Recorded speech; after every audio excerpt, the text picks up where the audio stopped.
성경 말씀은 마가복음 16장 15절에서 18절입니다. 또 이르시되 너희는 온 천하에 다니며 만민에게 복음을 전파하라. 믿고 세례를 받는 사람은 구원을 얻을 것이요 믿지 않는 사람은 정죄를 받으리라. 믿는 자들에게는 이런 표적이 따르리니 곧 그들이 내 이름으로 귀신을 쫓아내며 새 방언을 말하며 뱀을 집어올리며 무슨 독을 마실지라도 해를 받지 아니하며 병든 사람에게 손을 얹은즉 나으리라 하시더라. 아멘. 시간에는 우리 크리스찬이 세상에 대해서 어떤 빚을 지고 있는가에 대해서 말씀을 드리겠습니다. 우리 주님의 계시를 받아보면 주님께서 내가 너와 함께하리라는 말씀을 간혹 해주십니다. 성경 안에서도 보면 특히나 구약에서 보면 내가 너와 함께하리라는 말씀이 이렇게 간혹 하나님께서 하시는 부분이 나옵니다. 하나님께서 하신 이 언약의 약속은 불가능한 어떠한 것을 맞서서 거기에 나아가려는 자들에게 주어진 약속이었었습니다. 그러니까 여호수아 같은 경우는 모세가 죽고 난 후에 모세는 하나님과 직접 대면하면서 이야기를 나누었던 사람이죠. 그런데 그런 모세가 죽고 난 후에 이스라엘 백성들을 이끌고 말하자면 하나님께서 약속하신 그 땅으로 들어가야 된다는 굉장히 큰 부담을 안고 있었습니다. 그런데 하나님께서 여호수아에게 절대로 두려워하지 말라고 말씀을 하시죠. 그러시면서 그에게 용기를 많이 주십니다. 격려를 해주시고 그러시면서 마지막으로 내가 너와 함께 할 것이라는 그 귀한 약속을 주십니다. 또 기드온도 보면은 그러죠. 사사기를 보면 기드온이 처음에 하나님을 어떻게 만나게 되는가 나오죠. 그 천사가 찾아오죠. 기드온이 미디안족을 피해가지고 그 포도주 틀에서 밀을 타작하고 있었어요. 숨어서. 그런데 거기에 나타나가지고는 이스라엘 백성들을 말하자면 미디안과 상대하게끔 해서 이길 수 있도록 내가 너를 말하자면 거기를 이끄는 지도자로 세우겠다고 그러죠. 그래서 너가 이스라엘 백성들 이끌고 가서 미디안을 쳐서 승리를 할 수 있게끔 하겠다. 그러니까 기드온이 얼마나 놀랍니까? 자기네 지파는 이스라엘 지파 중에서도 가장 작은 므낫세 지파이고 그 므낫세 지파에서도 자기 집안은 아주 제일 작은 그 가족에 속해 있고 그 가족 중에서도 이 기드온은 제일 작은 자예요. 그런 기드온을 데려다가 미디안족을 치는데 앞장서라고 하니 얼마나 떨고 있겠습니까? 이 말하자면 밀을 타작하는데도 포도주틀 구석에 가서 숨어서 지금 하고 있는 사람한테 미디안족을 치라고 하니 두렵죠. 그러니까 천사가 이야기를 하죠. 그러면 이게 하나님의 말씀이고 하나님께서 너와 함께 하신다는 그 징표를 내가 보여주겠다. 그러면서 새끼 염소 한 마리를 잡으라고 그러고 누룩 없는 그 무교병을 만들으라 가죠. 그래서 그걸 가지고 이 바위에다가 얹으라 그래요. 그래가지고는 그 끓였던 국물이랑 거기다 같이 부으라고 그럽니다. 그러니까 이제 기드온이 그대로 하죠. 그러니까 천사가 막대기 하나를 가지고 다 그 고기에다가 막대기를 딱 대니까 어때요? 그 바위에서 불이 확 나오더니 그걸 다 삼켜버리죠. 그러면서 이것이 약속이다. 그러니까 믿어라, 두려워하지 마라. 그래서 하나님께서 꼭 너와 함께 하실 거라고 이야기를 합니다. 그래서 이 성경에서는 어떤 굉장히 불가능한 것에 대해서 맞서는 용기가 필요할 때 하나님께서 이 말씀을 많이 주십니다. 그래서 하나님 근데 구약을 특히나 보면 하나님께서 큰 임무를 맡긴 사람들이 있어요. 보면은 우리가 생각하기에는 모든 것이 온전하게 인격적으로 다 갖춰질 것 같지만 아니죠. 보면 욕심도 많고 교만하기도 하고 성격도 급하고 화도 잘 내고 이런 사람들을 하나님이 들어서 쓰시는 경우가 있어요. 근데 보면은 신약에서는 또 예수님께서 제자들을 이렇게 부르시는데 제자들 성격이 주님께서 말씀하신 대로 겸손하고 꼭 온유한 자들만 모인 것이 아닙니다. 거기도 보면 들쑥날쑥 굉장히 그 최후 마지막 그 식탁에서까지도 누가 더 윗자리냐 누가 첫 번째가 가느냐 하고는 서로 티격태격을 하고 있을 정도로 그들도 온전치는 못했었습니다. 그렇지만 예수님께서 세상을 떠나가시기 전에 그들에게 확신에 찬 딱 한 말씀을 주시죠. 내가 세상 끝날까지 너희들하고 함께 할 것이다. 너희들과 함께 하겠다. 이 말씀은 주님의 은혜로 인해서 구원받는 자들 모두에게 이러한 약속이 또한 주어집니다. 그런데 왜 어떤 사람들은 다른 사람들보다도 하나님의 임재를 더 깊게 느끼는가? 모두가 은혜로 구원을 받았는데 어떤 사람은 임재를 강하게 느끼고 어떤 사람은 잘 못 느낀단 말이에요. 어떤 말하자면 뜨거운 집회를 통해서도 은혜를 받을 때 어떤 사람은 굉장히 이렇게 하나님을 온몸으로 다 느끼면서 이렇게 변화가 되죠. 그런데 어떤 사람은 아무 느낌이 없어요. 그런데 이 성경에서 나오는 사람들도 보면은 성격이 온전하지는 못합니다. 그런데 그 사람들을 하나님이 또 들어 쓰셨다는 거예요. 근데 그 사람들이 다른 사람들하고 무엇이 다르는가? 이 사람들은 하나님의 임재를 최고로 여긴 사람들이었습니다. 자기들 품성 안에는 이기적인 것도 있고 화도 잘 내고 교만하기도 하고 이러지만 하나님에 대해서만큼은 최고로 여기고 살았던 사람이에요. 거기다가 가장 큰 가치를 둔 것이죠. 그러니까 자기가 말이고 행동이고 생각 이러한 거 하는 것을 이런 것들 자체를 다 하나님을 중심으로 계속 체크를 하면서 살았던 사람입니다. 24시간 하나님 중심으로 산 사람이죠. 그러니까 우리가 수십 년간 가지고 왔었던 나의 과거의 어떠한 가치관이나 어떤 허물 같은 게 한순간에 다 벗겨지지는 않습니다. 하지만 하나님께서는 우리가 온전치 못함을 알고 계세요. 우리의 약점, 우리의 허물, 저희가 아무리 노력해도 저 부분까지 저 이상 되기가 참 본인 스스로도 어렵구나. 그렇지만 변화하려는 그 노력을 아름답게 보십니다. 그래서 하나님께서 그 사람 중심을 보시죠. 그 사람이 화도 잘 내고 교만하기도 하고 욕심도 많기도 하지만은 하나님을 최우선으로 치면서 말을 하든 행동을 하든 생각을 하든 그분께 항상 자신을 비추어가면서 살려는 그 마음을 높게 사셔서 그 사람을 통해서 큰 일을 이루고 계십니다. 그러면 우리가 항상 그 사람이 모든 삶의 중심이 하나님 중심으로 살아가는데 이것은 하나님이 자신 안에 임재에 계신다는 것을 느낀다는 것이죠. 그래서 하나님의 임재는 기름 부으심을 통해서 바로 현실화되고 있습니다. 그래서 우리는 어떤 사람인가? 하나님의 임재를 나르는 청지기인 것이에요. 그러니까 이 청지기라는 것은 내 것이 소유가 아니라 내가 잠시 맡아서 관리하는 것이죠. 그래서 우리가 이 성령님께서 나와 함께 하신 것 이것을 내 소유로 말하자면 내 목적으로 이 임재를 조정하거나 이용을 할 수가 없다는 것을 지금 의미하고 있습니다. 그러니까 말씀을 전한다거나 사람들에게 기도를 해드리면서 그들에게 유익을 해드리는 것이 바로 임재를 나누어 드리는 것인데 그것을 내 유익의 나에게 어떤 이득이 오게끔 그 목적으로 하나님의 임재를 성령님의 역사하심을 우리 마음대로 쓸 수 없다는 것이죠. 우리는 청지기에 불과합니다.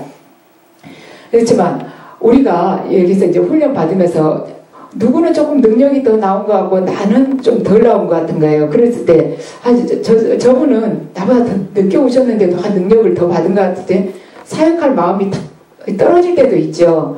그렇지만 여러분들 내가 누군가를 기도를 했는데 그 사람이 말하자면 고침을 제대로 받지 못했다 할지라도 5명을 기도를 했는데 그 중에 한 분밖에 좀 좋아진 경우가 한 분밖에 없는 것 같아요. 그렇지만 내가 거기서 낙심해버리고 다른 사람을 위해서 기도를 하지 않게 될 때는 단 한 명도 나를 통해서 하나님이 일을 하실 수가 없습니다. 어떤 이제 유명한 치유 사역자가 이렇게 말하자면 교회에 부흥에 오셔가지고 강의하시면서 뭐라고 하셨냐면 내가 죽은 사람을 위해서 기도를 했는데 그 사람이 살아나지 않았다면 나는 다른 죽은 사람을 위해서 죽은 사람을 찾아가서 또 그 사람이 살아나도록 기도를 할 것입니다. 저는 멈추지 않고 계속 병든 자들을 위해서 고통받는 이들을 위해서 찾아가서 최선을 다해서 기도를 할 것입니다. 이것이 여러분들과 저와의 차이입니다 하고 이야기를 했습니다. 그러니까 이 사람이 굉장히 많은 능력이 나온 것 같고, 그렇지만 이 사람하고 이 보통의 성도들하고 다른 점은, 이 사람은 설사 여기서 치유가 안 된다 할지라도 자기는 계속 하나님께서 말하자면 은사를 주셨기 때문에 끊임없이 하겠다는 거예요. 그러면 100번 하면 그 중에서 5번은 살아날 수 있지 않겠느냐.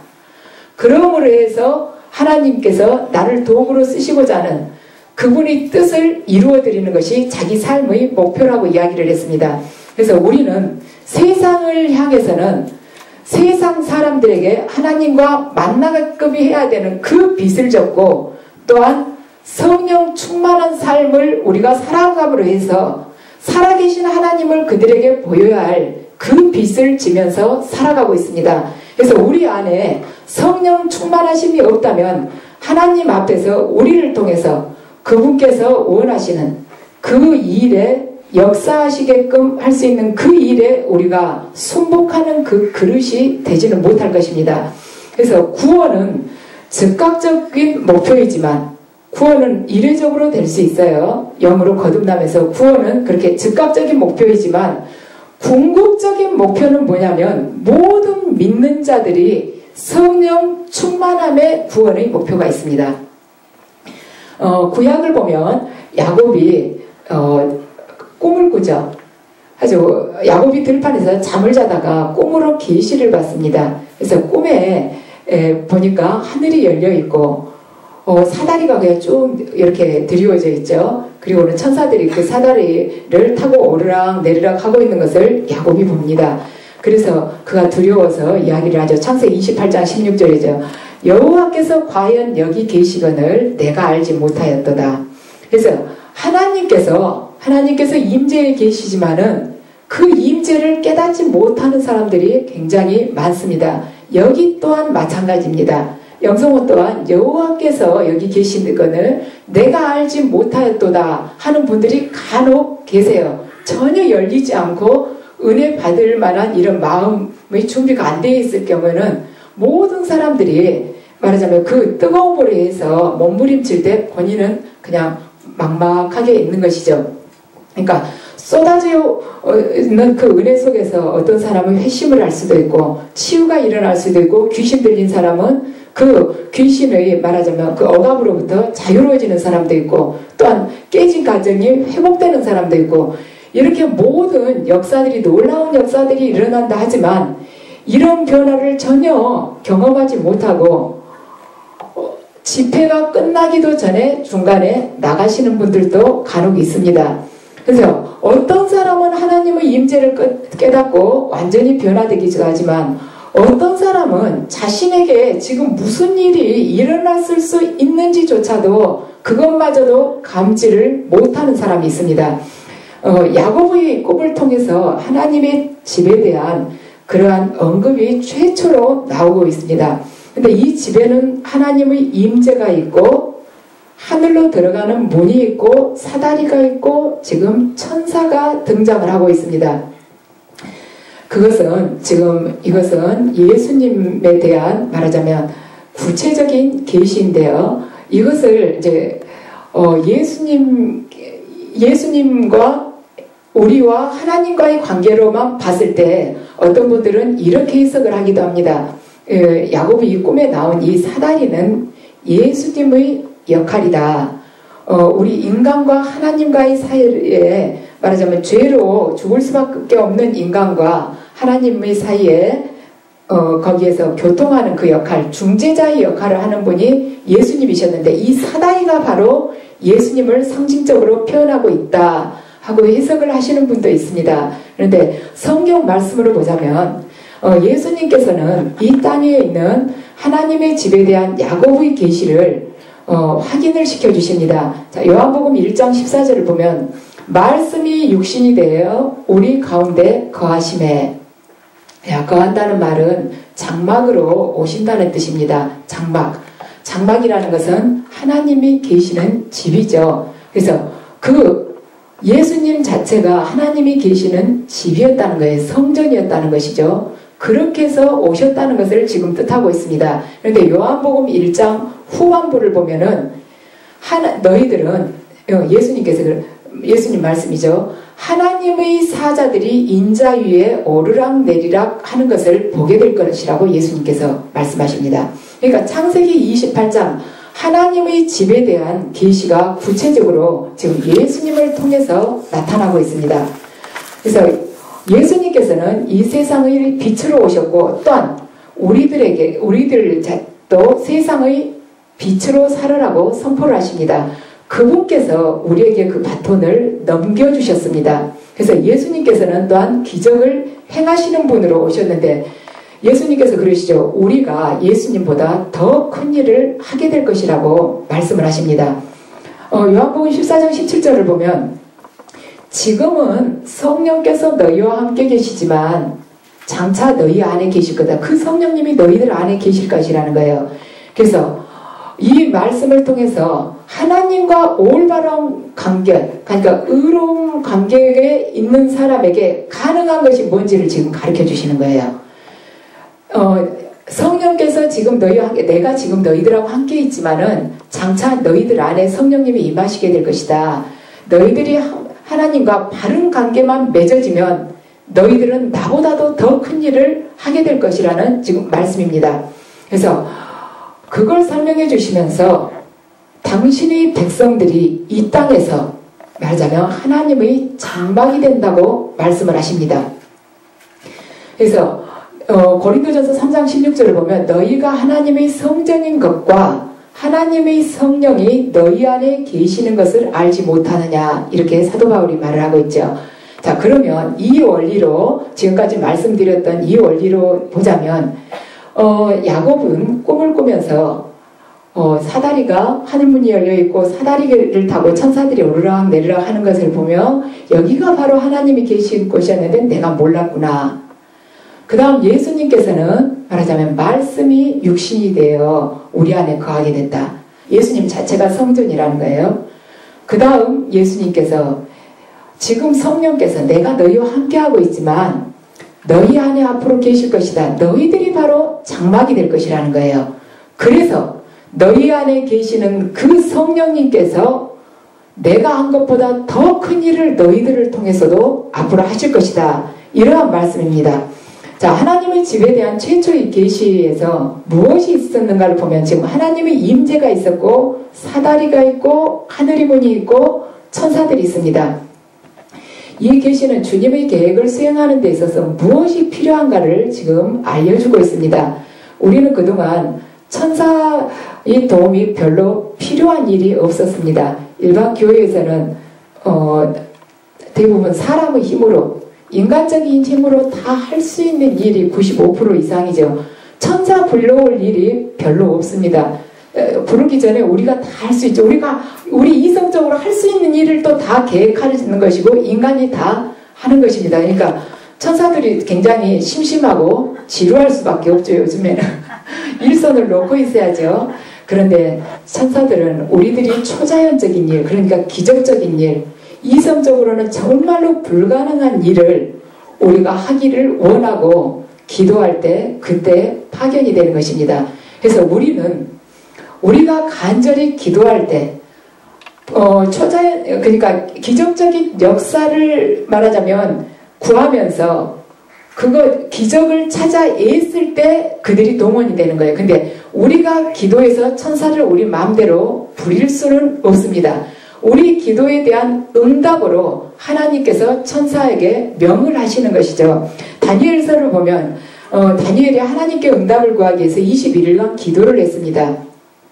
근데 한 천사가 와서 이야기를 하죠. 응답을 가지고 나타나서 이야기를 합니다. 네가 기도할 때 첫날 이미 그 기도를 받으시고 하나님께서 받으시고 자기한테 명을 해서 내려왔는데 바사국 그 왕에 이렇게 방해를 해서 그쪽에서 방해를 했기 때문에 내가 그동안 네에 막혀 있었다. 그런데 미카엘 천사가 내려와서 말하자면 내가 여기까지 오게 됐단다 하고 이야기를 하죠. 그러니까 우리가 우리 마음대로 천사를 불릴 수 있는 건 아니고 우리의 뜨거운 기도를 통해서 하나님께서 천사에게 우리를 도우라고 명해 주십니다.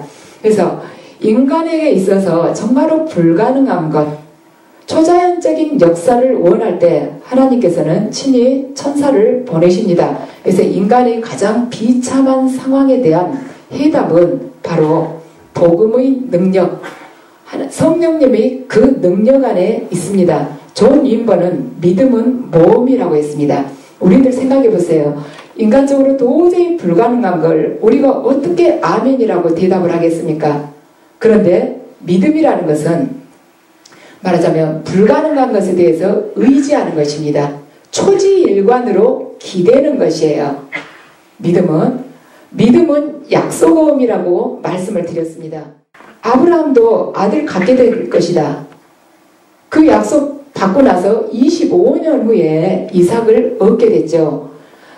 우리 생각에는 우리는 기도해놓고는 바로 막 받기를 원합니다. 그것은 약속음이 아니라 현금 거래입니다. 그러니까 하나님과 우리와의 관계는 거래의 관계가 아니고 신뢰의 관계입니다. 우리 누구한테 약속음 받고서 막 바로 돈 달라고 할 수가 있습니까? 하나님과 우리와의 관계는 약속음, 신뢰의 관계이고, 그리고 신뢰의 관계이기 때문에 그 어음을 결제할 날짜가 돼야지 우리가 받을 수가 있는 것이에요. 그런데 우리는 했다면 급하니까 쑥 넘어간다고 막 조르죠. 아닌 거예요. 하나님께서 결제할 그 날짜 돼야지 해주십니다. 그래서 믿음은 그래서 기다림입니다. 기다림. 하나님께서 정하신 그 날짜까지 우리가 기다려야 돼요. 근데 기다리다 보면 숨이 꼴딱 넘어가죠. 그냥 곧 쓰러지게 생겼는 거예요. 그렇지만 변함없이 초지일관으로 기다리는 것입니다. 그래서 우리가 생각했을 때 이 벽이 이렇게 기대면 괜찮을 것 같더니 막상 기대보니까 흐물흐물하게 뒤로 넘어지게 생겼어요. 조금 더 기대고 있으니까 점점 넘어지다 확 떨어지게 생겼습니다. 그래도 바닥에 확 떨어져서 수렁으로 들어간다 할지라도 하나님께서 약속을 하시면 끝까지 기다리는 거예요. 저는 이제 여기서 보면은 이러이러한 예언을 이렇게 여러분들에게 해드리죠. 그런데 그 예언을 받으시고는 하나님께서 원하시는 약속의 그 결제 날짜를 기다리지 못하시고 그 받으신 그분이 본인이 원한 마음대로 이 결제 날짜를 정한 거예요. 그때가 딱 안 돼가지고 너무너무 실망한 것을 굉장히 많이 보았습니다. 그런데 하나님은 당신께서 원하신 딱 그 기일이 있어요. 그래서 그때가 되지 않았는데 해주시는 경우는 별로 없습니다. 믿음이라는 것은 약속음이고 기다림입니다. 그분과 우리와의 사이는 현금으로 거래하면서 딱 끝나버리는 관계가 아니에요.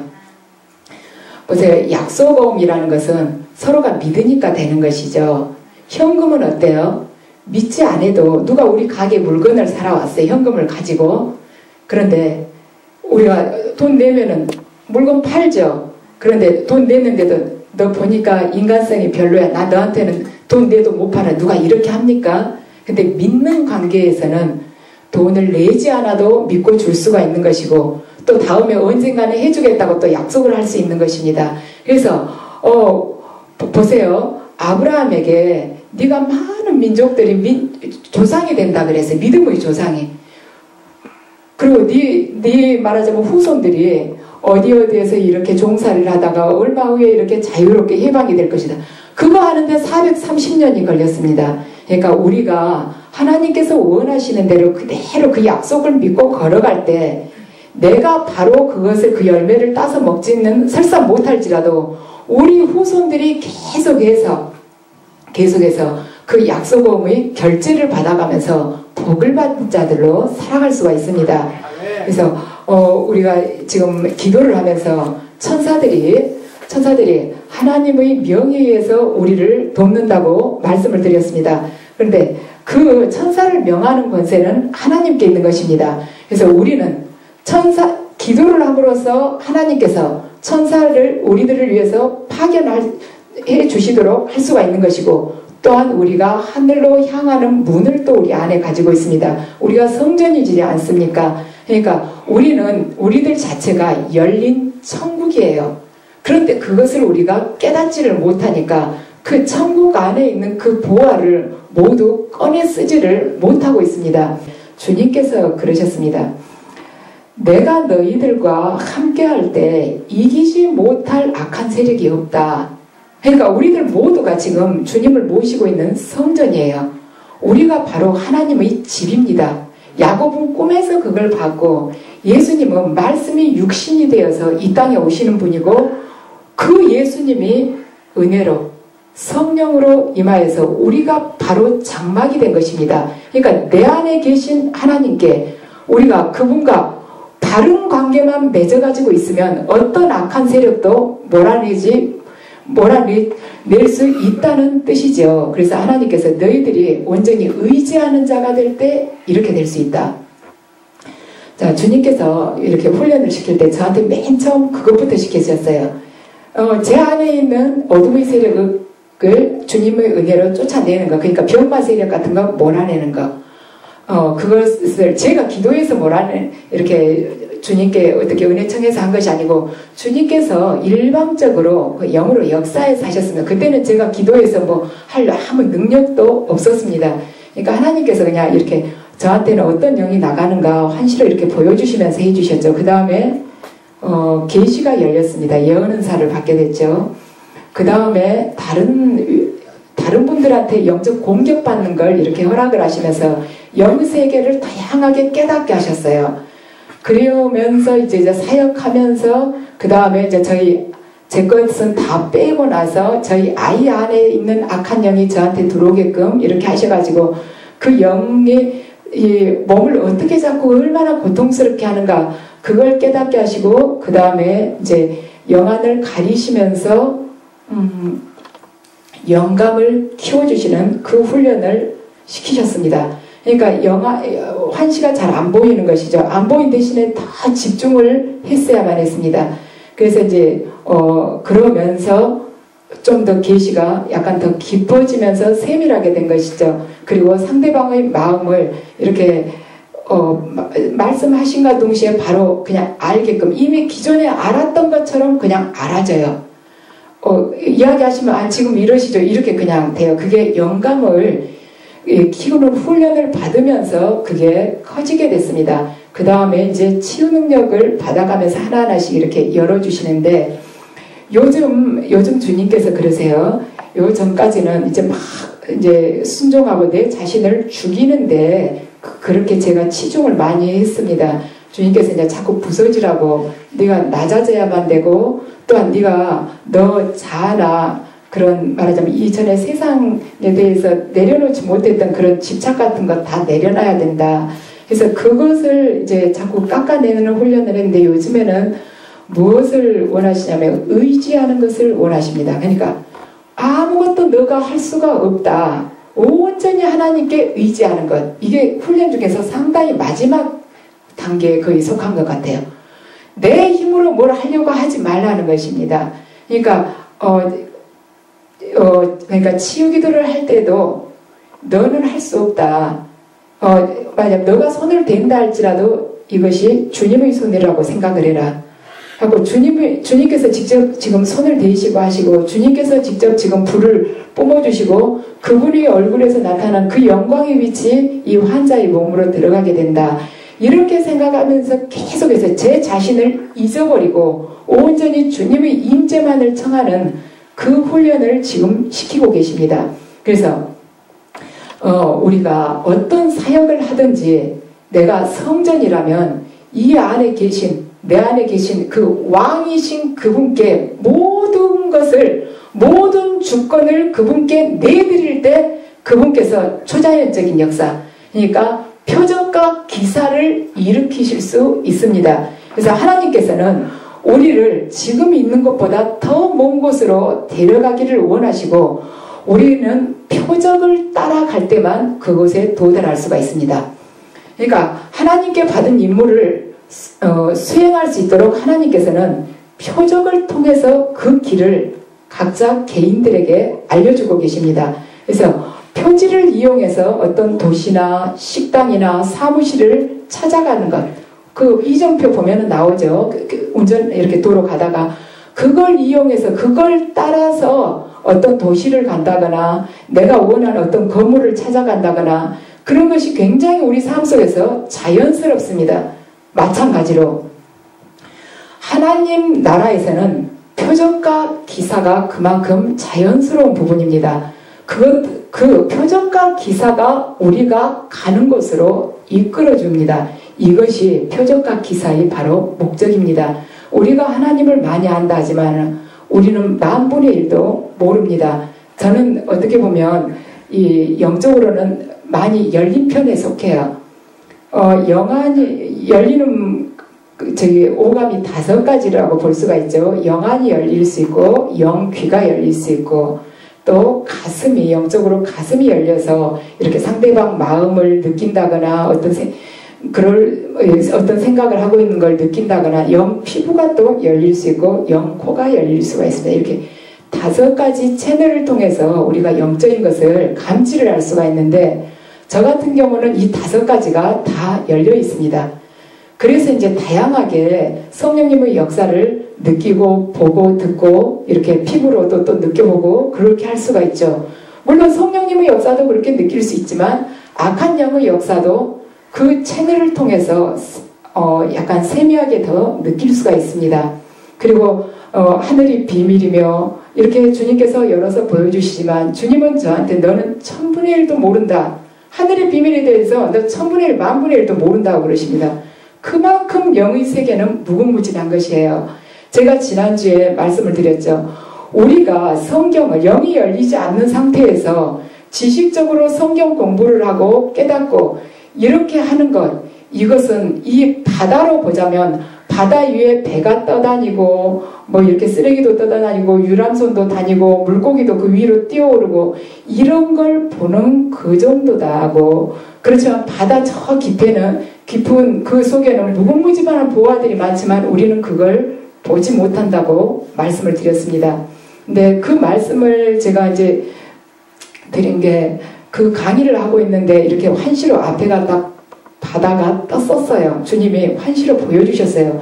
바다를 이렇게 보여주시면서 유람선이 떠가고 또 뭐 라면 봉지나 이렇게 쓰레기 같은 것도 떠가고, 그런데 너희들은 이 바다는 검푸르다고 생각을 하고 있다. 그렇지만 카리브해의 바다가 다르고 북유럽의 또 바다가 다르고 지중해 바다가 다르고 하와이 그 주변에 또 바다색이 다르고 그 밑으로 들어가면 다 각기 다른데 너희들은 피상적인 것만을 보고 나를 전부 아는 것처럼 생각하지만 너희들이 영적으로 내 안에 깊숙이 들어와서 내가 이 초자연적으로 말하자면 표적과 기사를 열어서 보여주는 그 세계 안으로 들어오지 않고서는 너희는 수박 겉핥기식으로밖에 나를 알 수가 없다고 말씀을 하셨습니다. 그래서 우리 성경 보면 나오죠. 동방 박사들이 예수님의 그 탄생을 별을 보고 이렇게 따라가면서 찾아가게 됩니다. 거기를 예수님을 보기 위해서. 동방 박사들이 별을 쫓아가지 않았더라면 그들도 다른 사람들이 경험했던 것을 말하자면 읽는 것으로 만족을 해야 했을 것입니다. 그래서 표적을 숭배하는 것하고 표적 그 자체만을 막 숭배를 하는 것하고 표적을 따라가서 하나님께서 우리가 원하시는 그 일, 하늘나라를 열어서 그분께서 행하시고자 하는 그곳으로 우리를 데려가는 것, 그러니까 표적을 따르는 것하고 숭배하는 것하고는 정말로 다른 것입니다. 표적을 숭배하는 것 그 자체는 절대로 해서는 안 되는 것이고, 하나님의 더 깊은 곳으로 들어가기 위해서는 반드시 표적을 따라가야 할 것이며, 우리를 통해서 또한 하나님께서는 표적을 일으키실 것이고, 그걸 통해서 많은 인류가 하나님을 만나게 됩니다. 그래서 기름 부으심은 세상 사람들이 하나님을 만날 수 있도록 이끄는 그러한 능력으로 쓰이게 될 것입니다. 그래서 우리가 세상 사람을 하나님께 만나도록 인도하는 것이 바로 우리가 세상에게 지고 있는 빚입니다. 그래서 기적은 이 세상을 위한 하나님의 큰 계획이에요. 살아계신 하나님을 보여주시는 것이고 또 다른 영의 세계를 또 열어주시는 것이고, 우리가 이 육의 몸과 육의 생각을 가지고는 뛰어넘어가고 들어갈 수 없는 것으로 한순간에 이끌어주는 것이 바로 표적과 기사입니다.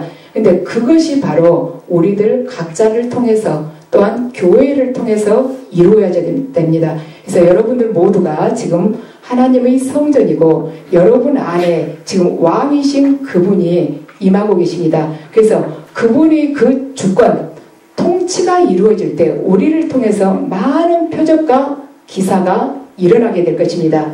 그때 우리들은 일어서서 우리가 예수님께서 하신 일을 하고 있지 않다면 우리를 믿지 마십시오 하고 그때 우리는 당당하게 말할 수 있을 것입니다. 그래서 여러분 안에 계신 그 왕이신 주님, 그분께 모든 통치권을 내드리길 바랍니다.